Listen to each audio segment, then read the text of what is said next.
নবীর একটা আদর্শের কারণে জান্নাতে যাবে। সিরত মানি আদর্শ। আর এটা আমরা কদমে কদমে মোহতাজ।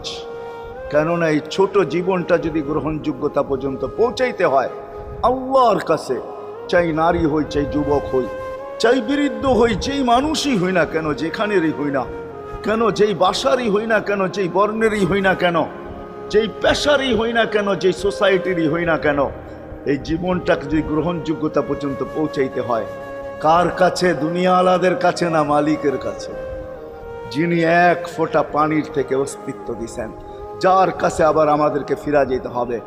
পালানের কোনো সুযোগ নাই। এই জন্যই কোরআন আমাদেরকে বোঝায় আইনাল মাফার।